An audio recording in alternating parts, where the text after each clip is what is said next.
Hello. Good afternoon and welcome to the Great Thinkers. I am Coach Janice Pocatello, as most of you know, and we are live in Zoom world, but I'm not going to worry about Facebook anymore. It throws me off my great thinking.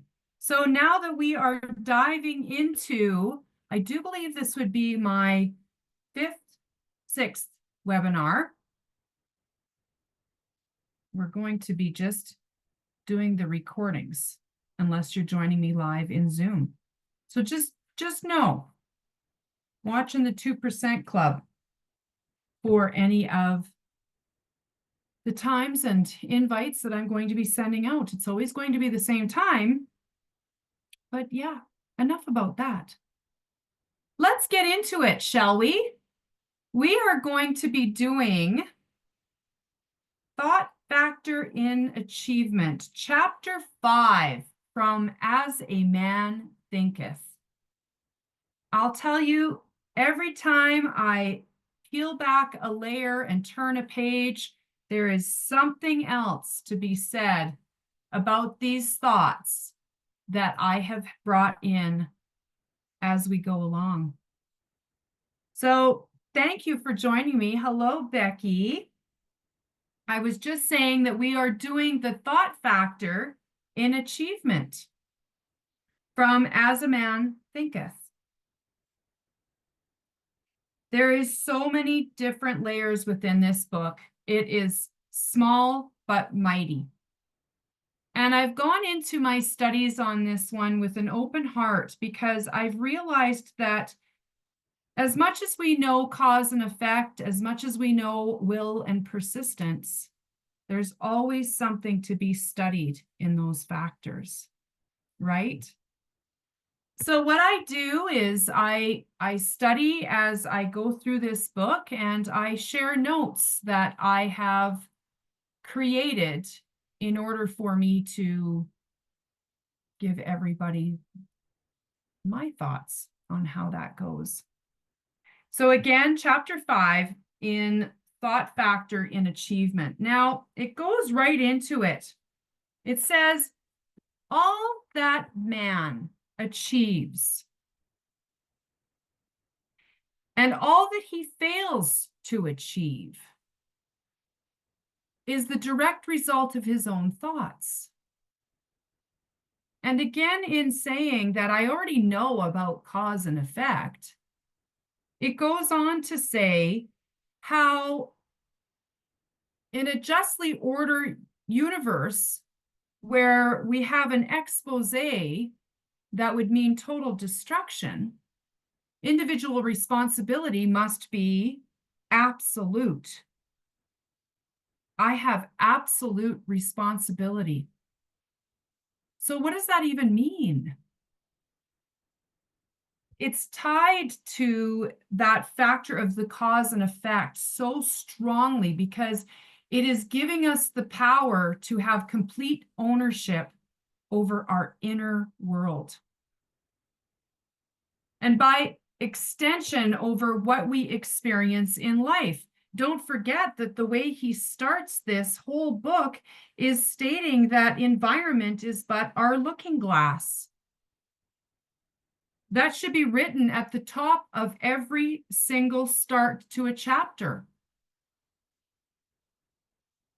He's saying that it means that our thoughts, whether conscious or unconscious, act as the seeds that grow into those tangible outcomes. Responsibility becomes the commitment to carefully tending to those seeds, knowing that every thought has a consequence. If we ignore those seeds, what's going to happen? If we plant the wrong seeds, what's going to happen? If we plant the right seeds, what's going to happen? You see? So where we have absolute responsibility, it invites us to see life's outcomes as not just random events, but as mirrors of our inner state. Environment is but our looking glass. It's an empowering yet challenging perspective because it means that we can no longer blame those external factors on our failures. But don't forget, our failures are lessons if you realize them. So we want to ask, what beliefs or fears? It's kind of what he goes into here with his weaknesses and strengths. So what beliefs or fears within me are contributing to that? Again, it goes back to that focus inwards, where genuine change is possible, rather than outward to situations or people that we can't control. Because in the justly ordered universe, every action has that balanced reaction. That's that law of rhythm coming into here, where each thought shapes our character. And we talked about that right at the very beginning of the book in chapter 1, and our experiences. So embracing absolute responsibility, it doesn't imply that we can control everything, but that we are answerable to how we respond and grow in those situations. Where are we in those circumstances with our thoughts? And when we can accept that, the setbacks become opportunities for reflection. And those successes affirm our intentional growth. So responsibility in this sense is about having integrity with our own power to create and shape our lives. In the last paragraph of the sentence, he says, as he thinks, so he is. And as he continues to think, so he remains. It talks more about that persistence again in the second chapter, where the strong man cannot help the weaker unless the weaker is willing to be helped. And even then, the weak man must become strong of himself. He must, by his own efforts, develop the strength which he admires in another. None but himself can honor his condition. Again, it brings up the factor of will and persistence. So let's talk about that in the factor of even mentorship. So where we have the essential role of will and persistence and self-responsibility, even when we receive help from others, we have that. A strong person can offer guidance, inspiration, and mentorship, but can't substitute the inner work required that we need to do for that true change. The power to change still lies within each of us and in our willingness to develop our own strengths. I can't alter my condition unless I do that. So his concept here of will as an inner force must be engaged willingly.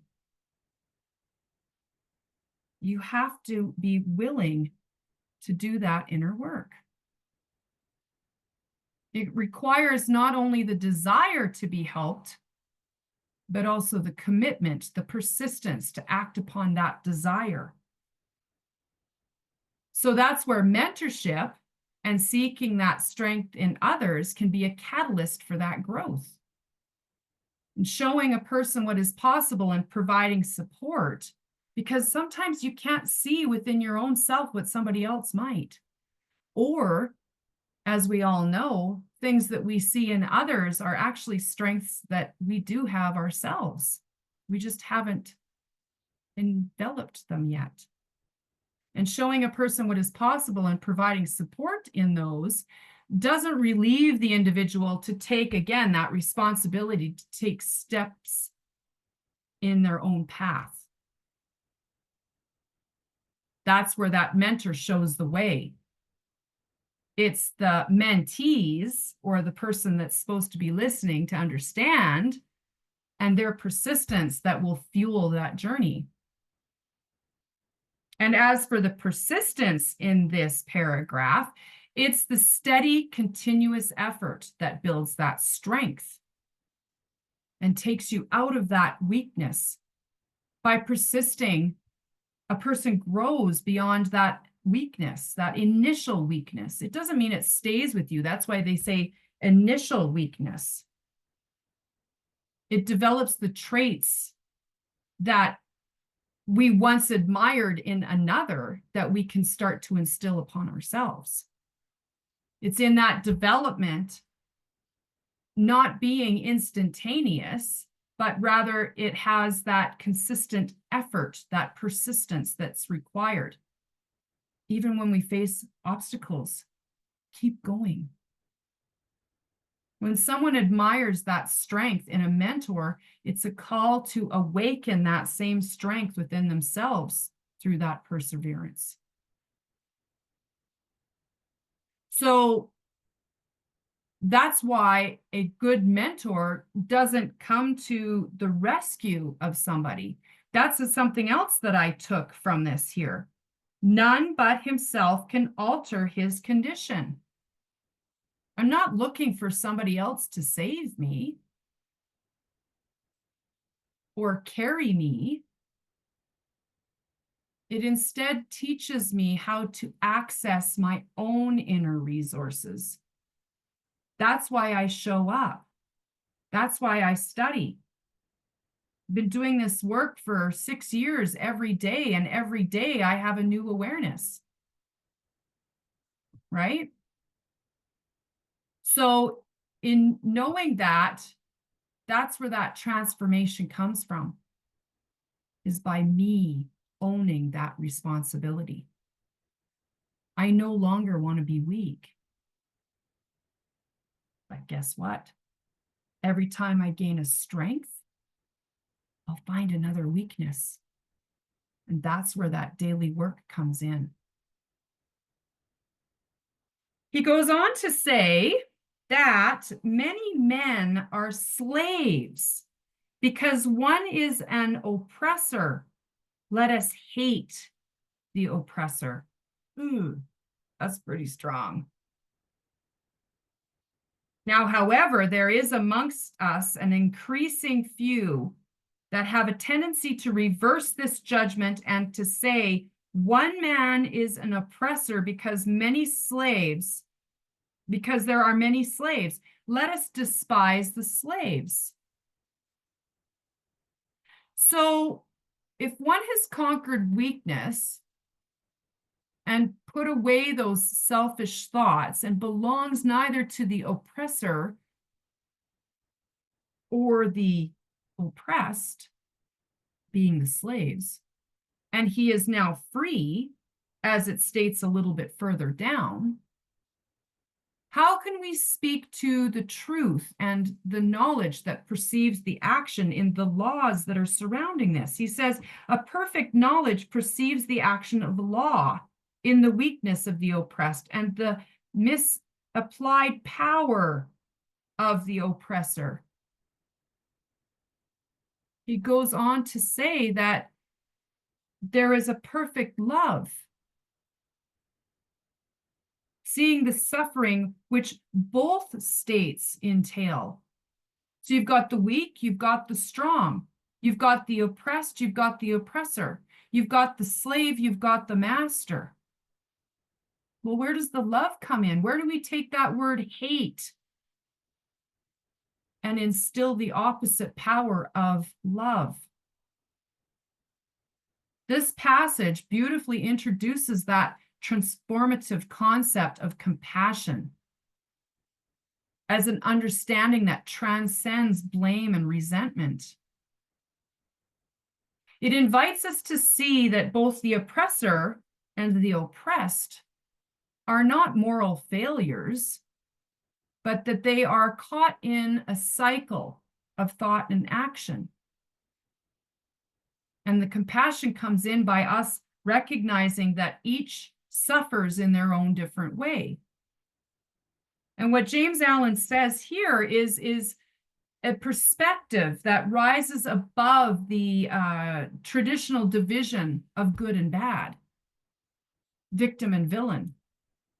He's recognizing that both parties are bound by that misalignment of thought, and they're limited in their own ways.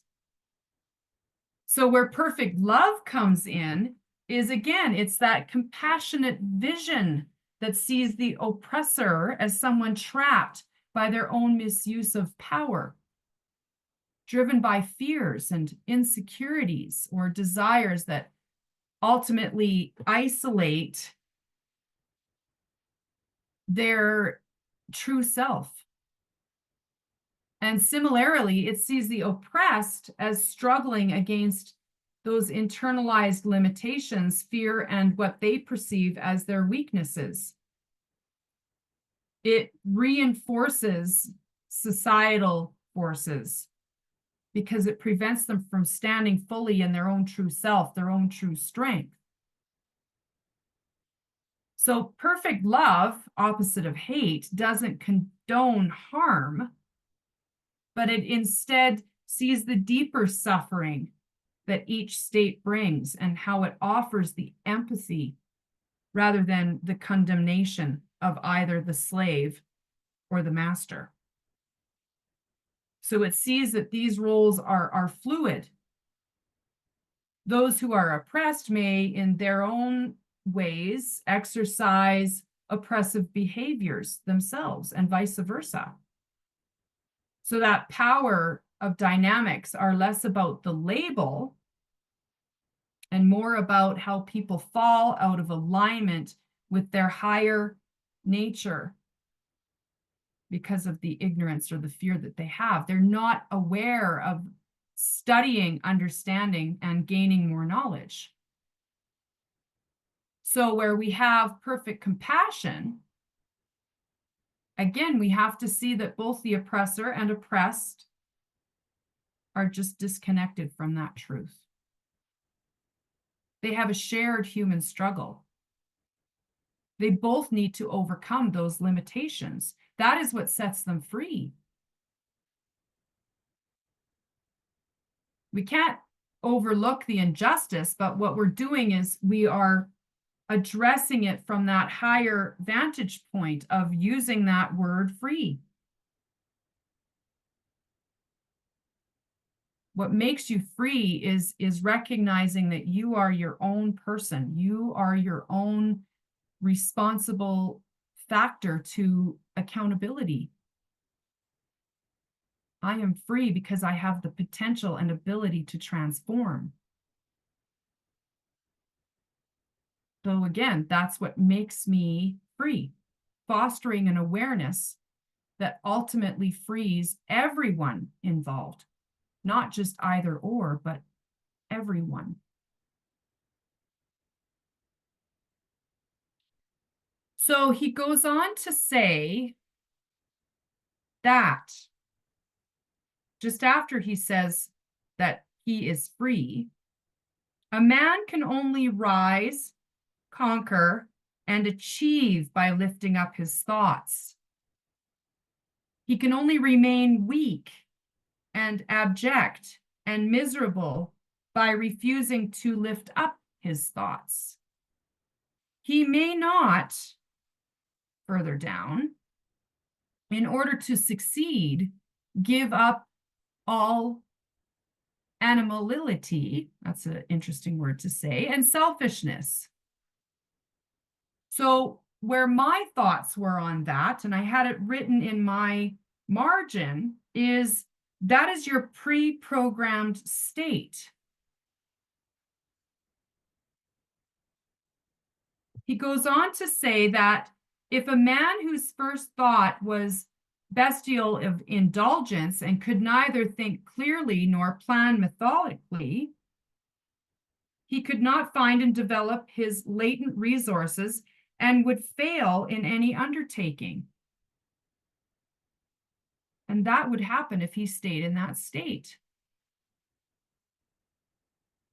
So if he's only limited by the thoughts which he chooses, and if he chooses to stay there's no progress. There's no ascension for him. There's no achievement. And that brings us to sacrifice.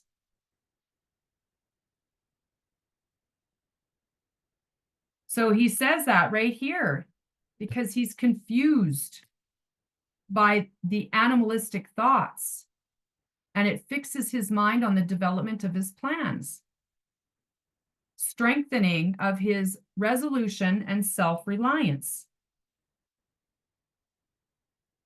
So if he is, the higher he lifts his thoughts, the more manly and upright. So he becomes more human versus the lower level. That's where that self-mastery comes in.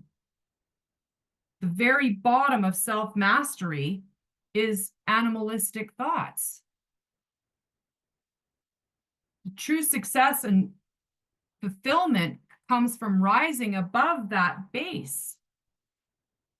That's that pre-programmed state. These lower animalistic drives may seek out immediate gratification or self-centered goals, but they're ultimately limiting us because they block us from tapping into that deeper, more constructive aspect of ourselves, that true self.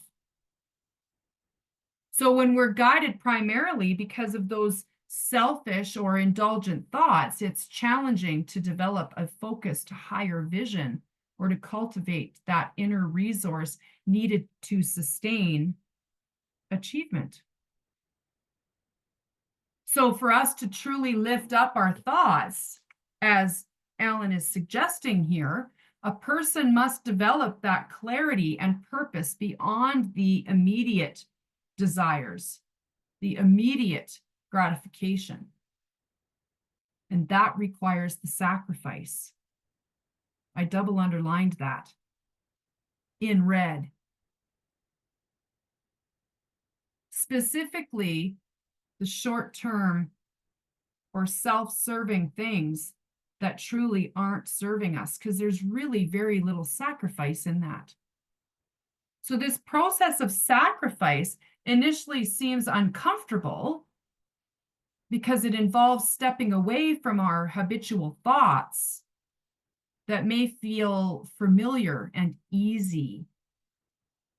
Yet in doing so, we are redirecting our energy towards goals that are more aligned with growth, service, and the greater long-term satisfaction.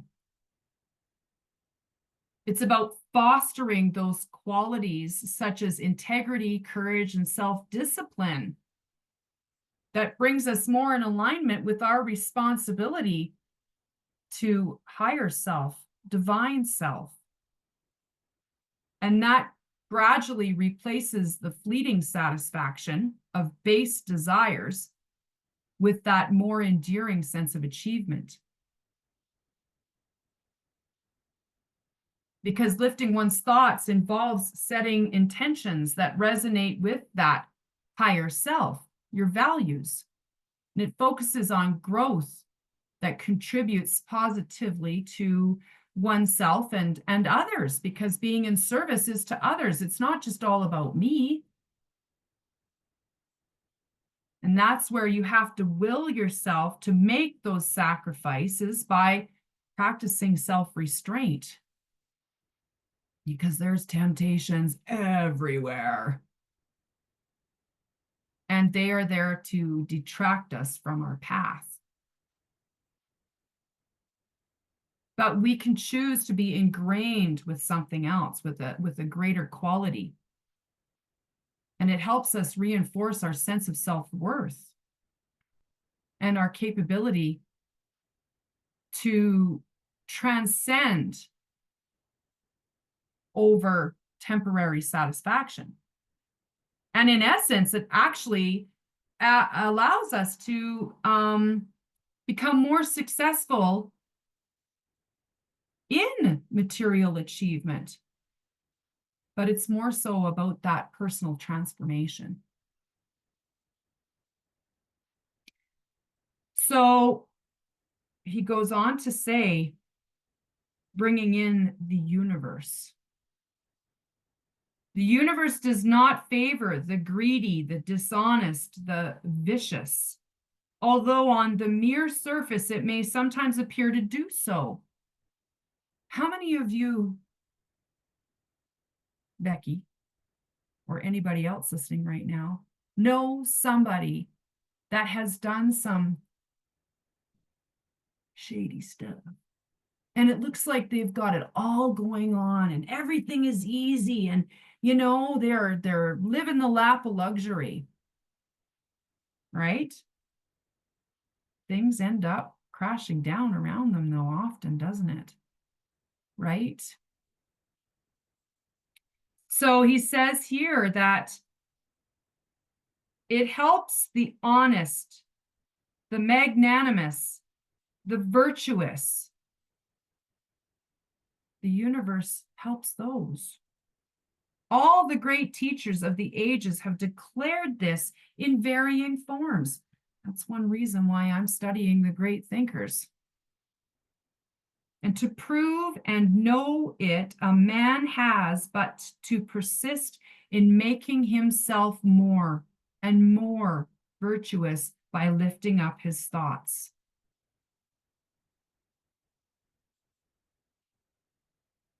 Spiritual achievements are the consummation of holy aspirations being the divine self, the universe, intuition. So where he lives constantly in the concept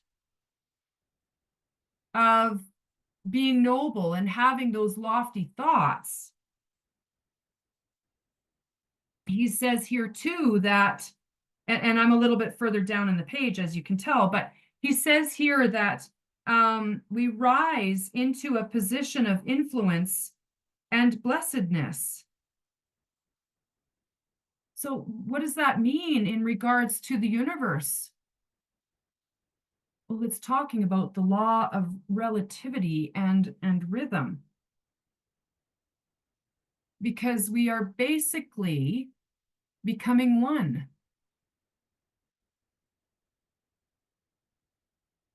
Because as surely as the sun reaches its zenith and the moon is full, that's what becoming wise and noble in character. Good thoughts are going to have those things follow, just as surely as night follows day. So where we become one with being the one, that talks about that absolute connection and alignment with the greater order of things, the greater order being the universe, that oneness with the law of rhythm and the law of relativity. So what Alan's words are saying here is that living with noble thoughts and self-discipline, it places a person in harmony with those laws. Again, just as the planets predictably orbit and the seasons change, these laws, like the law of rhythm, suggest that every aspect of life has a natural ebb and flow, an alignment that brings consistency, stability, and growth if you follow a noble way of thought. When Alan says that the universe ultimately favors the honest, magnanimous, and virtuous, he's referring to that truth that goes deeper than the surface of success. People aligned with universal principles experience a more lasting internal sense of fulfillment and influence. That's where that law of relativity comes in, because it reminds us that every challenge or low period exists in relation to that potential growth or the high period.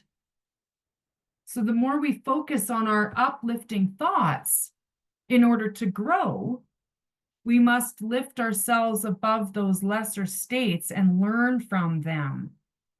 We learn from our failures. We are not our mistakes. That allows us to rise to that higher perspective. And where he's talking about the spiritual achievements, that's the natural outgrowth of those holy aspirations where intuition is guiding us, causing us to have those more disciplined thoughts because they align with that universal rhythm. But my universal rhythm came to me through intuition. So my universal rhythm might be different than somebody else's. But there's 100% equal energy amongst us all.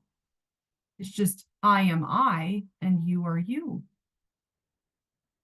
So the more we cultivate those noble thoughts surrounding that, the more we develop qualities like wisdom, patience, and compassion, which in turn help us rise into that position of inner peace, which ultimately creates an outer influence. So essentially, this connection with the law of rhythm and relativity becomes that form of mastery, that self-mastery, as we ascend up on that pyramid. I actually think I have it written down right here. Look at that. When we get into praxis with it, we have self, family, work, community, country, humanity. And then when we go into self-mastery, there's the animalistic, and it continues from there. Look it up. You'll find it. I know it's there somewhere, but this is just the basis of it. I should have brought it out, actually. Afterthought. There's always an afterthought with me. But again, it's those thoughts that are over your own self and how you can be an influence within the world. That's the self-mastery. That's the praxis of where we come in on all those different layers. I will be more effective in each of those layers that I just brought up in that other pyramid, depending on where my level of self-mastery is. How far beyond those animalistic behaviors, those base behaviors am I? So it actually takes us back to some of the scripture that I've talked about before. Now, despite what a person may think about different scriptures and things like that, there's a lot to be said about great thinkers that were here and what they thought about that.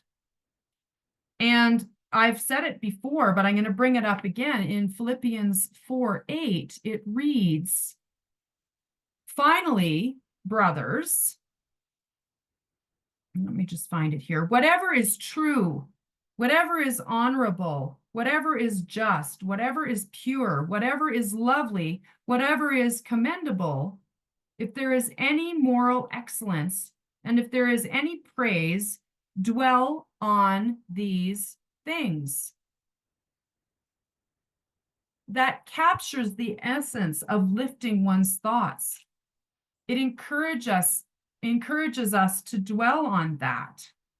So if you want to identify an ingredient in your character that's hindering you from ascending, well, guess what? You have to transcend before you can ascend. You have to get honest.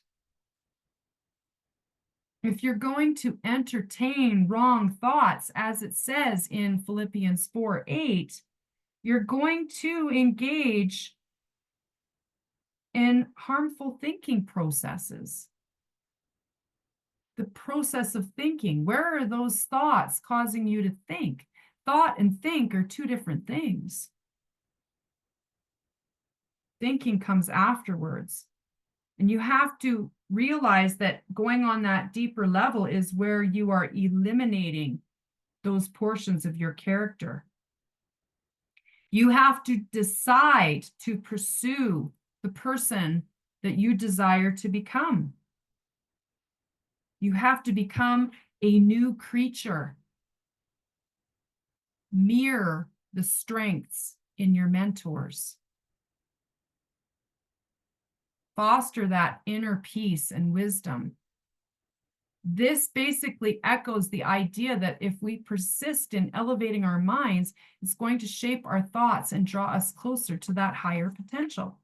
So who are your mentors? Who do you want to mirror yourself out of?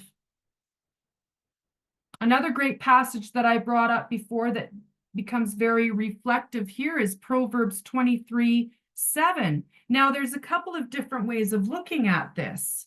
The basics is for as he thinketh in his heart, so is he. But if you read the verse before that and the verse just after that, it says, don't eat a stingy person's bread and don't desire his choice of food. For it's like someone calculating inwardly, eat and drink, he says to you, but his heart is not with you. You will vomit the very little that you've eaten and waste your pleasant words. So what that means is your outer actions, your outer thoughts, or your outer thinking, will be shown as an opposite to what you are actually inside. Think of when you're eating and you get a hair in your mouth. Blech. It's like that. That's the thought that's involved with that. You're eating, you know you're eating, but there's something just not right with it. So our character and our circumstances are a direct reflection of our inner thoughts.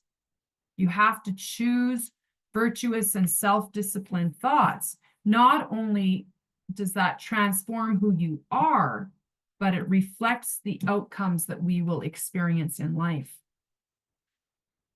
So finishing up here, and these are some pretty powerful thoughts because he talks about the crown and diadem.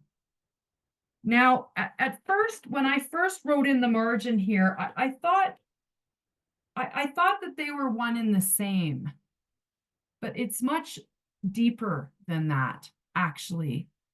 Where I took my thoughts in my studies on this is that where he goes on to say that achievement of whatever kind is the crown of effort and the diadem of thought. By the aid of self-control, resolution, purity, righteousness, and well-directed thought, a man ascends. So that's where that ascension comes in again. Then he says, by the aid of animality, indolence, impurity, corruption, and confusion of thought, a man descends. So there's that base again. So if the crown and the diadem are one of the same, and if there is that ascension, how do we understand how to transcend to get to that higher frequency of ascension? So what Alan is trying to say here, and I don't know if I want to say animality again because that is a mouthful. Alan's concept of achievement here as the crown and diadem of thought does suggest that these terms are closely related. And they are identical in meaning, but when you separate them, both the crown and the diadem symbolize the pinnacle or the reward, right? Like when here's your reward, here's your crown, right? You've achieved that. It's the reward of your disciplined thought and effort. It's the alignment of our thoughts with virtues like self-control, purity, and righteousness. So we reach this crowning achievement, which is the state of our inner development that reflects outwardly in the fulfillment and success and peace. So they are the same, but yet they're also a little bit different in how he's explaining it here. The crown is your effort. The diadem is the thought. So you have to keep them somewhat separate, even though they are the same. So where the idea of ascension comes in, Alan's language here suggests the process of descent, transcending lower to our instinctual tendencies. And that's where we can access that higher frequency of thought. And that aligns us with the shift from imperialistic types of thoughts, where we rely on physical or our five senses. So don't think of imperial like the imperial system of wearing a crown, the empire. It's a deeper level. When you transcend empiricism is your physical world, your sensory world. Bob Proctor taught us to learn 5 new words a week.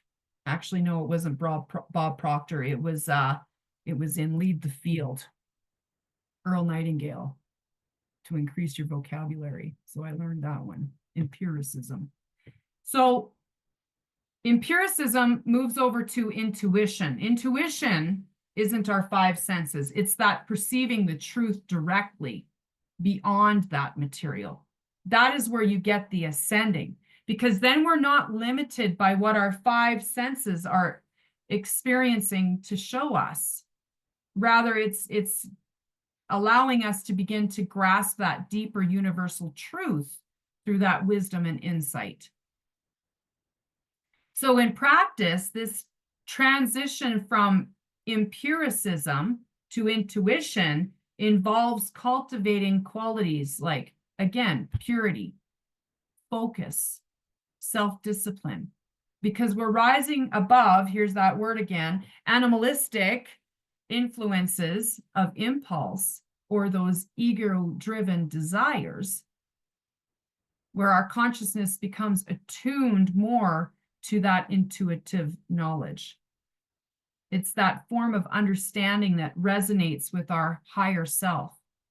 This elevated state of mind naturally brings that clarity and purpose, which is what Alan refers to as the blessed and endearing result, not just the temporary success.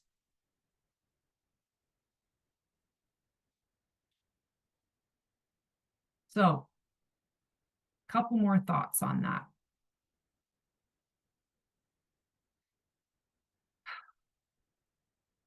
It really helps us to get in touch when we realize that crown and diadem with our intuition. So where in the 4th last paragraph, a man may rise to high success in the world and even to lofty altitudes in the spiritual realm, and then again descend into that weakness and wretchedness by allowing arrogant, selfish, and corrupt thoughts. We have to be maintaining a watchfulness. We have to give way when success is assured and rapidly fall back into failure. Why? Because we may not be confidently taking responsibility for those thoughts. That's where that practice of knowledge and understanding comes in. If we're going to maintain and cultivate the right thoughts daily, it's essential for us to take action in that personal growth and spiritual success with that ongoing dedication and our vigilance. Success, as we know, isn't simply a destination, but it's the ongoing journey that needs our watchfulness to protect against slipping into those old patterns. That's what the watchfulness is. So we have to take those small daily rituals that give us that positive alignment with our thoughts. That's why I study every single morning. That's why I go into the wonderful resources and materials that we have, because they don't negate the process on the journey that I'm on. It's helping me to refine my approach and where I'm taking my thoughts, causing my thoughts to be much more vivid and dynamic. And sometimes it's an imperfect process. Nobody's perfect. But that, again, is where that watchfulness comes in, because I'm going to stay committed to that.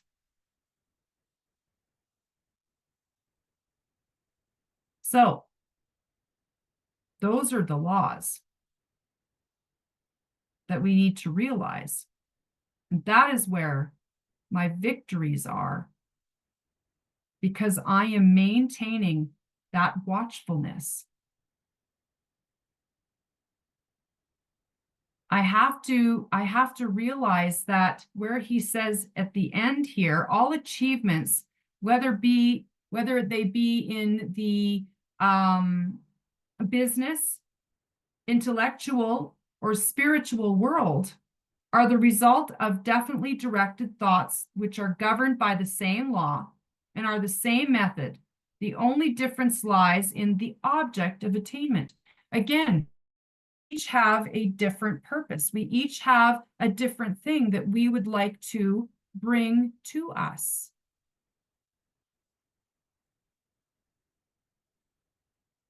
But they still operate the same universal law. That's what Alan is describing here. This law teaches us that what we focus on, believe on, and act toward consistently shapes our reality. Our environment is but that looking glass. Achievements are the outcomes of that inner direction and intention. Willingness to cultivate and sacrifice according to the desire that is our object of attainment. When we're clear about our goal, that object of attainment, our thought and energy naturally concentrate around it, guiding us to what sacrifices are required, what challenges will be overcome, and where we can become more resilient. Because those who aim for smaller, he says right here, there's a different energy around. He who would accomplish little must sacrifice little. He who would achieve